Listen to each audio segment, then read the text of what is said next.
Own agri farm plot at just rupees 3,70,000 at Sahasra Gardens, Bibinagar, Hyderabad. హనుమంతుడిని బ్రహ్మచారిగా పేర్కొంటారు. సీతాన్వేషణ కోసం లంకలో ప్రవేశించిన ఆంజనేయుడి తోకకు నిప్పంటించటానికి రావణుడు ప్రయత్నించాడు. ఆ నిప్పుతోనే లంకను కాల్చి సముద్రం దాటుకుంటూ వస్తున్నప్పుడు హనుమ స్వేదాన్ని ఓ చేప మింగి గర్భం దాల్చినట్లు ఓ పురాణ కథ ప్రచారంలో ఉంది. ఆ చేపకు జన్మించినవాడే మకరధ్వజుడు. అతడినే ఆంజనేయుడి కొడుకుగా పేర్కొంటారు. అయితే పరాశర సంహితలో మాత్రం హనుమంతుడికి వివాహం జరిగినట్లు తెలిపారు. పరాశర మహర్షి తెలిపిన ప్రకారం సూర్యుడిని తన గురువుగా హనుమంతుడు ఆరాధించాడు.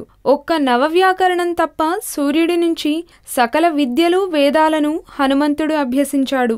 బ్రహ్మచారి కావడంతో గృహస్థులకు మాత్రమే అర్హమైన నవవ్యాకరణాన్ని నేర్చుకోలేకపోతాడు. విద్యాభ్యాసం పూర్తి కావాలంటే ఆంజనేయుడు తప్పనిసరిగా వివాహం చేసుకోవాలని భావించిన సూర్యుడు త్రిమూర్తుల సూచన మేరకు తన కిరణాల కాంతితో సువచ్చలదేవి అనే యువతిని సృష్టించాడు. ఈమె అయోనిజ అంటే యోని ద్వారా జన్మించని మహిళ. సువచ్చలతో వివాహాన్ని సూర్యుడు నిర్ణయించిన హనుమంతుడు నిరాకరిస్తాడు. తాను ఆజన్మ బ్రహ్మచారిణి కాబట్టి తన ప్రతిజ్ఞకు భంగం కలుగుతుందని సంశయం వ్యక్తం చేస్తాడు. గురుదక్షిణ కింద తన కుమార్తె సువచ్చలను వివాహం చేసుకోవాలని సూర్యుడు ఆజ్ఞాపించాడు. అంతేకాదు, సువచ్చల దేవకన్య.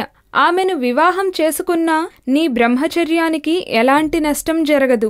ఇది లోక కళ్యాణం కోసమే జరుగుతున్న కార్యమని సూర్యుడు ఒప్పించాడు. వివాహం అయిన మరుక్షణమే సూర్యపుత్రిక తపస్సుకు ఉపక్రమించింది. దక్షిణ భారతదేశంలో సువచ్చలదేవి పేరుతో ఈమె పూజలందుకుంటుంది. ఈ వీడియో మీకు నచ్చినట్లయితే లైక్ చేయండి, షేర్ చేయండి. మరిన్ని అప్డేట్స్ కోసం మా జనహితం టీవీని సబ్స్క్రైబ్ చేయడం మాత్రం మర్చిపోకండి.